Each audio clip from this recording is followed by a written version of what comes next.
Olá! No Judiciário em Evidência de hoje vamos falar sobre a carreira e as atribuições do juiz. Veja também, presidente do TJCE recepciona aprovados no concurso de juiz e palestra no Tribunal de Justiça debate trânsito e violência urbana.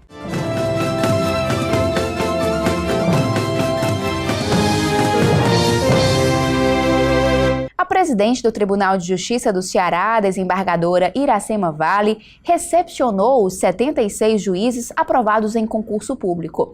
Na ocasião, houve debate sobre a importância do judiciário. A solenidade de boas-vindas aos novos juízes do Estado ocorreu no auditório Dom Aloysio Lorscheider, no Palácio da Justiça. A presidente do TJCE, desembargadora Iracema Vale, disse estar honrada em recepcionar os novos magistrados e falou que eles vão desempenhar uma atividade de profunda responsabilidade, fundamental para uma sociedade mais justa e igualitária. Também ressaltou o impacto da chegada deles para o judiciário cearense. Não só para o Poder Judiciário, mas para 1,5 milhão de cearenses que vão poder ter mais acesso à justiça, tornar uma justiça mais ágil, principalmente nessas comarcas de menores portes.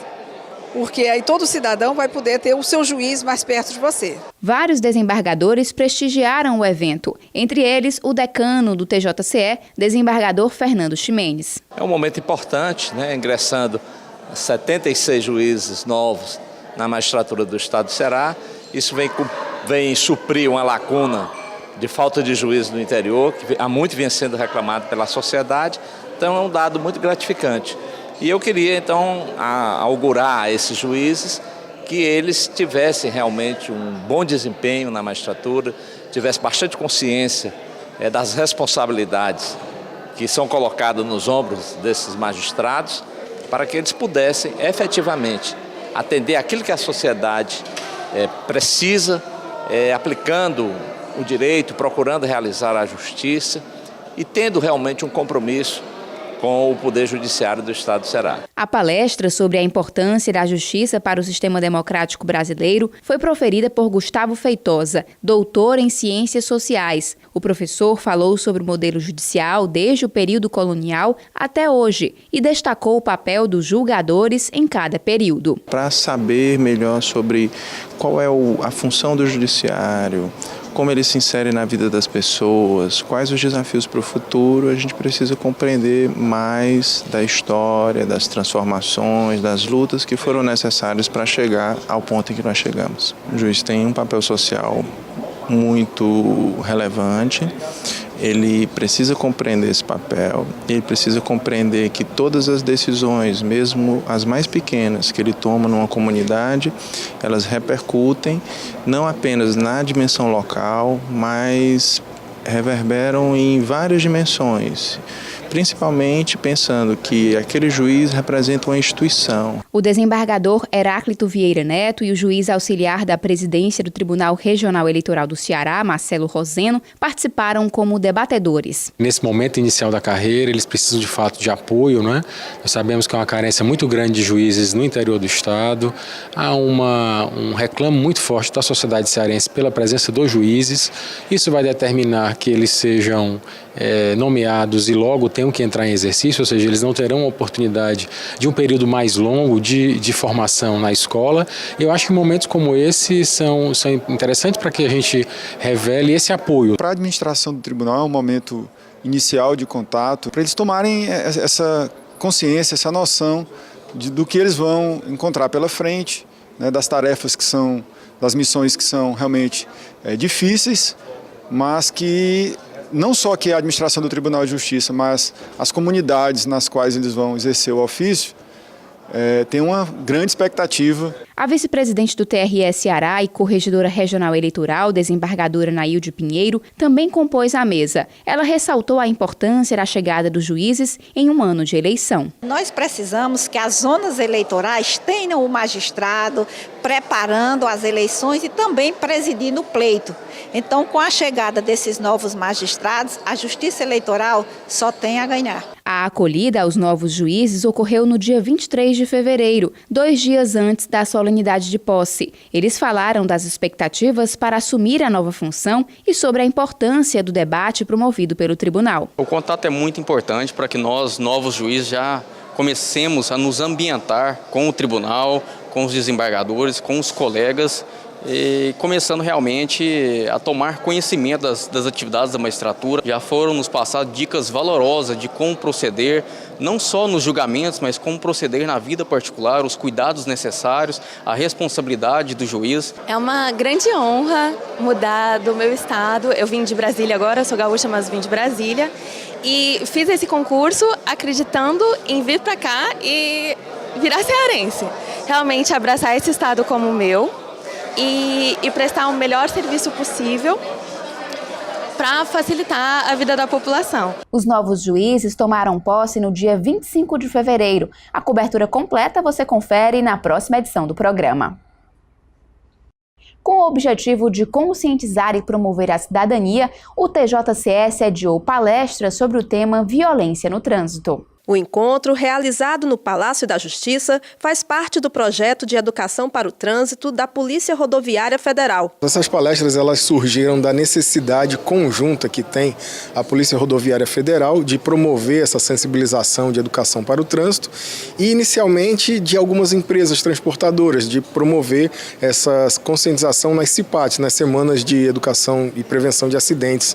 E a gente viu que o que era trazido era muito importante para pessoas que trabalham realmente, profissionalmente com o transporte, mas era muito importante também para a população em geral, porque todo mundo faz parte do trânsito. Você acordou, colocou o pé fora de casa andando, você faz parte do trânsito também. Então essa palestra a gente abriu para órgãos públicos, para escolas, faculdades, todo o público em geral, né? Na ocasião, o agente Alexandre Azevedo apresentou estatísticas, o impacto na saúde pública e falou sobre a importância do respeito às leis de trânsito. Ele disse que a imprudência é a principal causa dos acidentes. 90% dos casos poderiam ter sido evitados pelos condutores. Conduzir em velocidade acima da permitida, fazer ultrapassagem irregular, não obedecer à sinalização e não manter distância entre os veículos são alguns exemplos de imprudência, cujo preço pode ser a própria vida. O palestrante também explicou por que misturar álcool e direção é tão perigoso. De acordo com a Organização Mundial de Saúde, cerca de 45 mil pessoas morrem por ano em acidentes de trânsito no Brasil. Dessas, 25% apresentaram sinais de álcool no organismo. Em 85% dos casos, os condutores eram homens. Além das consequências físicas e emocionais, os acidentes de trânsito provocam sequelas econômicas. Segundo dados do IPEA, Instituto de Pesquisa Econômica Aplicada, os custos anuais com esse tipo de acidente chegam a 40 bilhões de reais, dinheiro que poderia ser investido em áreas como saúde e educação. E se o risco de morrer em colisão entre veículos é alto, sobre uma motocicleta, essas chances são 20 vezes maiores. O número sobe para 60 se a pessoa estiver sem capacete. Acidentes com moto são responsáveis por 50% das internações no país. Ele estava pilotando a moto dele e deu de frente lá com um buraco na pista e aí acabou lesionando 2 partes do osso na perna. Foi feio, foi pesado. Maiores vítimas de homicídio, os homens jovens, negros e pobres também são os que mais morrem no trânsito. A violência urbana é aquilo que está estampado nos jornais todos os dias. A gente vê a violência com relação a assalto, com relação... E ela nos agride, a gente tem muito medo delas. Mas a gente não entende, talvez não consiga perceber que talvez o trânsito ele gere tanto quanto vítimas ou mais. Para Alexandre Azevedo, recursos como fotossensores e blitz ajudam a disciplinar condutores. Mas a educação é a solução mais efetiva para reduzir a violência no trânsito. Francisco Pontes, que trabalha no setor de transporte do tribunal, sabe a importância da condução responsável. Desde quando eu cheguei aqui no tribunal, eu sempre trabalhei nessa parte de área de segurança E chegando aqui, eu sempre prontifiquei em relatar para os meus gestores que sempre seria bom trazer alguém da MC, da questão do trânsito, em modo geral, a questão de recursos humanos, para dar sempre um treinamento aos nossos colaboradores que são motoristas do dia a dia, que conduz todo o pessoal do nosso TJ. A servidora Luísa Teixeira elogiou a palestra. É uma grande iniciativa, né, da presidência do Tribunal de Justiça, levar esse momento de reflexão, de conscientização para todos nós, enquanto motoristas, né, enquanto responsáveis por nossas vidas e também, obviamente, pela vida de quem a gente está conduzindo e quem está no trânsito, como pedestres, enfim. No próximo bloco, vamos falar sobre a carreira e as atribuições do juiz. Voltamos já. A ESMEC, Escola Superior da Magistratura do Ceará, está sediando mais um curso sobre o novo Código de Processo Civil. As mudanças na legislação brasileira vão entrar em vigor no dia 18 de março deste ano. Magistrados, servidores do Poder Judiciário e demais profissionais do direito participaram da capacitação na ESMEC. O curso Novo Processo Civil Brasileiro é dividido em 2 módulos: processos nos tribunais e teoria geral e processo de conhecimento. As qualificações de 50 horas aula cada seguem até o mês de junho. O professor Daniel Miranda é o responsável. Ele informou que essa é a 4ª edição. A primeira ocorreu em 2014, antes da aprovação do novo CPC. Quando esse curso foi imaginado, eu trouxe a ideia para a ESMEC. A ideia era montar um curso voltado para estudo exclusivo do novo CPC, destinado para profissionais. Os profissionais que atuam com o processo civil são praticamente todos aqueles que não atuam com o direito penal e com o direito do trabalho, mas notadamente as pessoas que vivem o processo no dia a dia. Os desembargadores Washington Araújo e Jucídio Peixoto do Amaral estão entre os participantes. Eles destacam a importância da capacitação. Vem trazer justamente novas situações jurídicas que vai implementar uma série de jurisprudência e doutrina a respeito do assunto. Então, para isso, temos que enfrentar essa nova realidade com esclarecimento. Vai iniciar a vigência do código e nós temos que nos atualizar porque muda muita coisa também no 2º grau, né? E a necessidade de ter essa atualização me fez procurar o curso da ESMEC.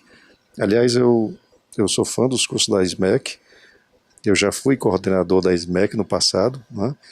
E eu acho que ela tem um papel fundamental na formação dos magistrados. Advogados e profissionais que atuam na área do direito também consideram importante a atualização. A necessidade que é feita a todos que labutam no direito, no sentido de se aperfeiçoar diante da nova sistemática que o Código de Processo Civil traz para nós advogados, como operadores do direito, podermos nos adequar a essa nova realidade. Acho muito importante para quem trabalha nessa área do direito ter conhecimento das mudanças do novo Código de Processo Civil, e a atualização é fundamental. Todos os advogados, todos da área do direito que trabalham com serviços jurídicos, como no meu caso, na Procuradoria. O professor Daniel Miranda lembra que o novo CPC entra em vigor no dia 18 de março e se mostra otimista com as mudanças na legislação. Com a adoção dessas técnicas de negócios processuais, de aplicação de teoria de um precedente vinculante,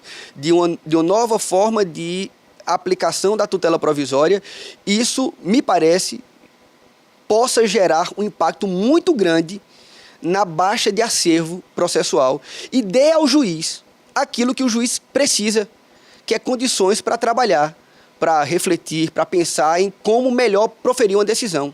Porque em muitas situações o acervo processual é tão grande que é necessário desenvolver uma linha de produção. O que é que o Código faz? Ele otimiza essa linha de produção. O juiz tem como função primordial o julgamento de sentenças, mas essa não é a única atribuição do magistrado. Para falar sobre essa carreira, eu recebo o juiz auxiliar da presidência do TJCE, Alexandre Sá. Seja bem-vindo. Obrigado pelo convite. Doutor Alexandre, quais as funções do juiz? Bom, o juiz tem muitas funções, né? Principalmente quando o juiz começa a carreira no interior, que ele é único, né? Fica o juiz de uma vara só, como se diz, né? Sozinho na comarca.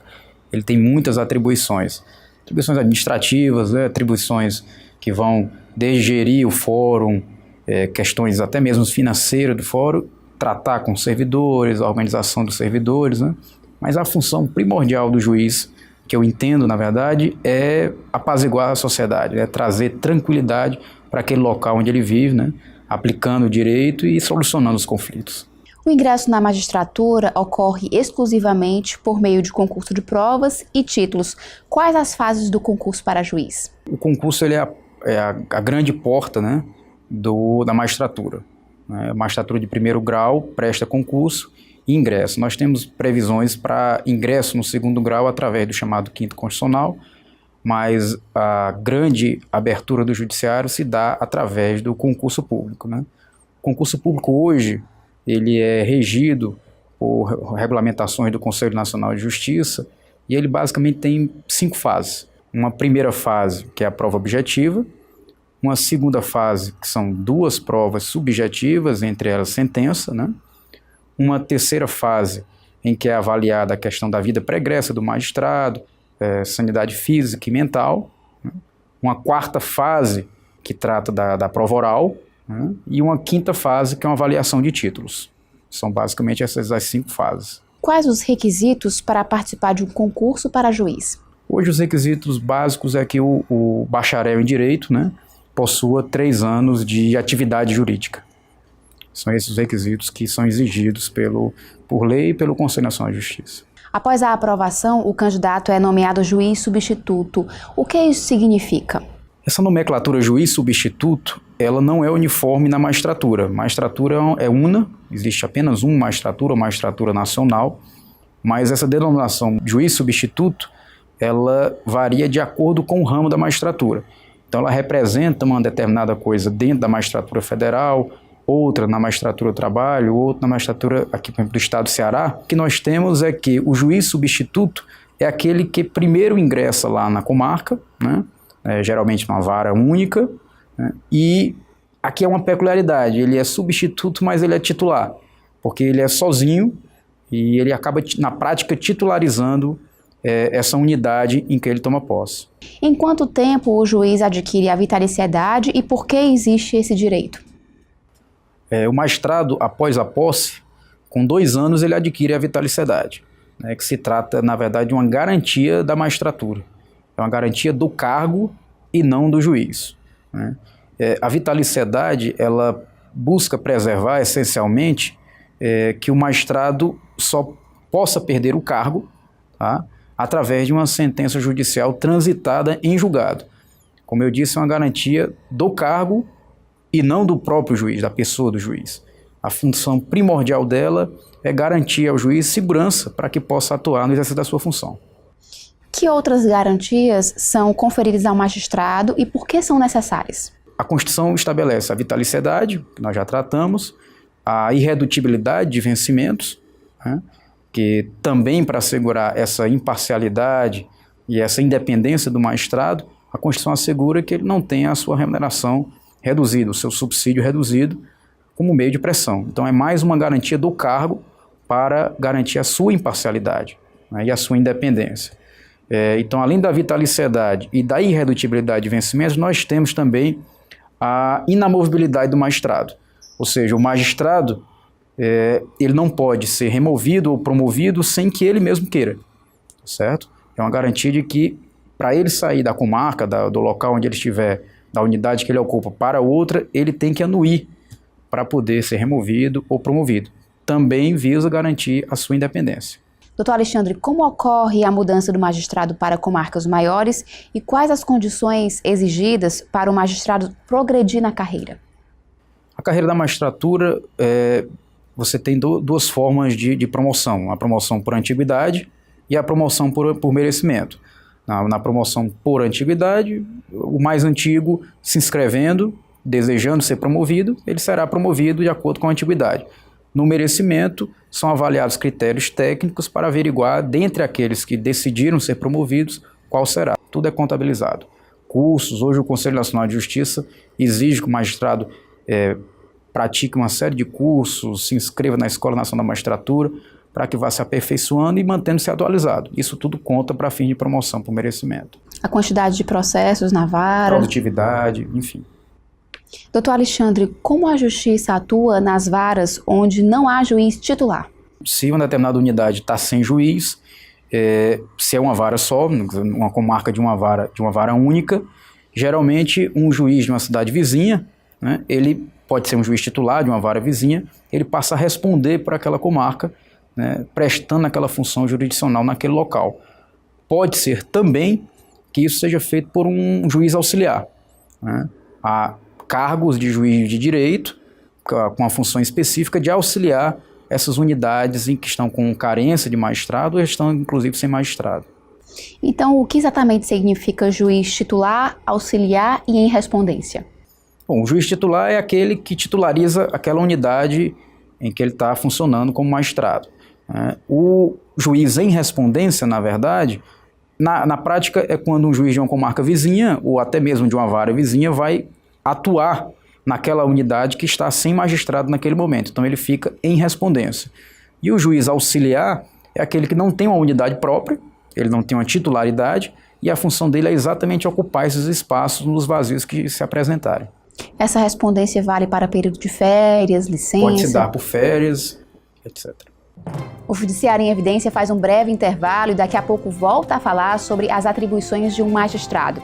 A cariação, colocar pessoas frente a frente quando houver divergência de depoimento. Estamos de volta. O assunto da entrevista são as atribuições do juiz. Nosso convidado é Alexandre Sá, juiz auxiliar da presidência do TJC. Doutor Alexandre, qual a importância para o Judiciário da chegada dos 76 novos magistrados que tomaram posse em fevereiro? É uma importância imensa, né? É uma verdadeira revolução dentro do Judiciário. Nós estávamos com muitas comarcas de entrância inicial, há muito tempo sem juiz, então a chegada desses magistrados é algo fantástico para a população. O juiz é que traz aquela segurança jurídica, que traz aquela tranquilidade para a população, e o magistrado é de fundamental importância. Então é uma grande conquista do Judiciário do Estado do Ceará, esse concurso, trazendo esses novos colegas de diversas regiões do Brasil. Com certeza a população do Estado do Ceará ganhou um grande presente. A população do interior do Estado será a principal beneficiada? Sem dúvida, né? Quem está mais próximo ali daquela comarca sem juiz, quando chega o magistrado, é ela a que tem o benefício imediato. Doutor Alexandre, a chegada desses juízes vai ser boa para as comarcas do interior, também para aquelas onde os juízes titulares acabavam respondendo pelas outras e acabavam ficando menos dias nas comarcas onde são titulares? Claro, claro. Nós estávamos com alguns juízes, alguns colegas estavam com 5, 6 comarcas. Então era uma carga imensa de trabalho para esses magistrados e que, com certeza, não conseguiam dar a prestação jurisdicional devida. É humanamente impossível. Então, com a chegada dos novos, isso vai ser solucionado e sai ganhando toda a população do Estado do Ceará. E como os juízes vão contribuir neste ano de eleições? O magistrado no interior, ele, via de regra, na entrância inicial praticamente sempre, ele acumula a função de juiz de direito e juiz eleitoral, né? Então, ele é a peça fundamental na eleição, né? Na eleição de outubro próximo, o juiz é figura de enorme importância. Doutor Alexandre, a atuação de magistrados como juízes eleitorais interfere no andamento dos trabalhos nas varas? Não, de forma alguma.